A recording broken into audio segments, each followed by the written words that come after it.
Assalamualaikum warahmatullahi wabarakatuh. Selamat pagi, wilujeng enjing tong hilap ngopi. Pemirsa, masih di konten kandang domba seung tani, konten edukasi dan motivasi diri. Pagi ini saya berangkat ngarit dan sekaligus buat konten untuk memotivasi saling menguatkan sesama kita, apalagi untuk peternak pemula.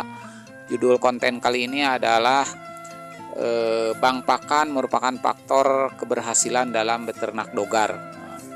Dogar pemirsa, domba Garut. Ini saya mau ngarit sebenarnya, tapi saya di sekitar areal kandang ini, tidak jauh di atas kandang ini adalah areal hijauan. Bang pakan yang sudah lama bertahun-tahun kita pakai. Dan sekarang saya lagi pembukaan lahan baru untuk digunakan lagi bang pakan. Kita ngobrol masalah pakan pemirsa. Kenapa ini merupakan faktor keberhasilan? Karena pakan itu adalah hijauan itu adalah kebutuhan harian. Catat, kebutuhan harian untuk beternak itu. Karena apa? Karena domba itu, ruminansia itu, domba Garut khususnya ini membutuhkan pakan harian yang berupa serat. Seratnya ada di mana? Seratnya ada di hijauan. Gitu. Seratnya ada di mana? Ada di pakan penguat atau pakan tambahan. Jadi baik kebutuhan serat yang berupa selulosa dan hemiselulosa itu dua-duanya menjadi sumber energi bagi mikroba di dalam rumen atau dalam perut domba ya. Begitu pemirsa. Jadi sangat penting. Jadi pakan itu bisa dibedakan antara pakan hijauan sebagai serat hijauan dan pakan penguat. Penguat itu apa? Yaitu pakan tambahan seperti ampas tahu, seperti dedak halus ya, seperti konsentrat, itu pakan tambahan. Tapi pakan hijauan ada pakan yang paling utama. Jadi secara teori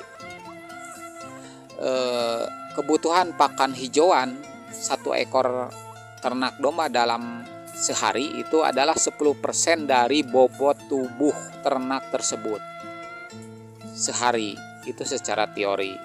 Kemudian pakan penguat 1-3% dari bobot tubuh ternak, begitu. Itu secara teori, tapi dalam kenyataannya kadang lebih kalau dombanya hanya mengandalkan hijauan dan ingin pertumbuhannya maksimal.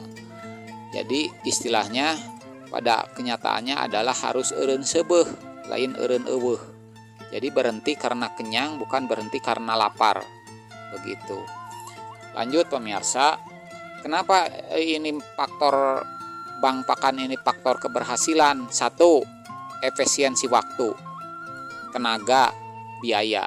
Nah, waktu apa? Waktu untuk mengarit, mencari rumput itu lebih efektif, lebih cepat. Gitu ya. Kemudian tenaga kita tidak membutuhkan tenaga yang terlalu banyak kalau untuk domba yang pakannya tersedia, apalagi terkoleksi seperti saya ini di sekitar kandang. Begitu. Kemudian efisiensi waktu, biaya, tenaga. Nah, waktu juga ngaritnya tidak terlalu lama. Populasi sekian puluh ekor, 30-40 ekor cukup ngarit dari jam 8 sampai jam 11 itu sudah beres. Nah, karena ini merupakan sumber energi bagi domba untuk kebutuhan hidupnya. Jadi mah bahan bakar nah pemirsa. Jadi teknologi yang lebih gampang dalam kita efisiensi waktu, tenaga, biaya. Kemudian ketersediaannya kontinu. Karena apa? Tadi harus dipikirkan bahwa kebutuhan hijauan itu adalah kebutuhan harian. Catat.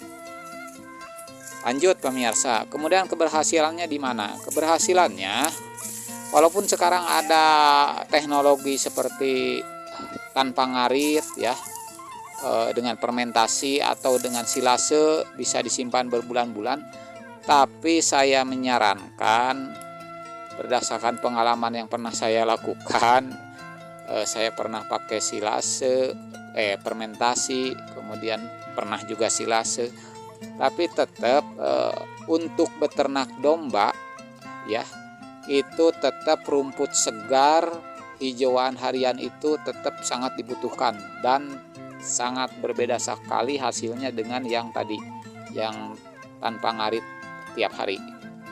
Makanya kita mainnya mau di fattening, mau di breeding. Kalau fattening boleh lah, fattening. Kalau breeding mah beternak masih menganjurkan cara kakek nenek kembali kepada cara kakek nenek terdahulu. Jadi kebutuhan hijauan harian. Supaya kebutuhan hijauan harian tersedia dan suplai yang cukup untuk pertumbuhan domba, ya harus ditanam, dibudidayakan. Maka itu disebut adalah bank pakan, ya. Begitu pemirsa. Selanjutnya kita lanjut ke laptop pemirsa. Keberhasilan ini sangat menjaga kontinu atau tidaknya suplai pakan. Kalau kita sudah punya bank pakan, selain efektif waktu, biaya, tenaga, juga tidak tergantung ke alam, keluar ya, mencari dari luar, karena suplainya kontinu. Baik musim hujan, musim kemarau, kalau punya bank pakan apalagi bisa disiram, itu enak lah, tidak ada susahnya, tidak ada istilah susah mencari rumput ya. Musim kemarau bisa disiram kalau ada sumber air. Kalau saya ini adalah tada hujan, lahan di sekitar kandang sebagai cadangan untuk menambah kemampuan ketika populasi makin banyak begitu. Luasnya ini 100 tumak atau satu tumak itu 14 meter, jadi sekitar 1400 meter pemirsa. Kalau luas 1400 meter, kalau ada pertanyaan ini untuk berapa ekor? Dogar itu ukurannya 100 ekor aja per meter per ekor selama kebutuhan hidupnya. Jadi kalau 1400 meter itu sekitar 14 ekor, ngarit tidak akan kemana-mana. Kita enjoy, bisa sila ipis, bisa baring ngopi, pokoknya mah.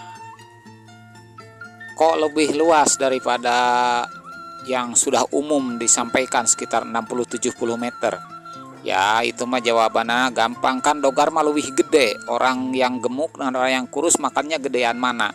Nah, antara dogar dengan docang, domba kacang, perutnya, rumennya, posturnya gede mana? Gede dogar. Otomatis kebutuhan luas pakan juga lebih besar, lebih banyak. Kalau ukuran biasa 70 meter, ini saya hitung di 100 meter begitu pemirsa. Nah, ukuran itu berdasarkan pengalaman saya sendiri yang bertahun-tahun beternak domba Garut. Begitu, mudah-mudahan jadi gambaran, semoga bermanfaat. Salam ngarit, salam beternak, bangga jadi beternak. Tetap semangat. Wassalamualaikum warahmatullahi wabarakatuh.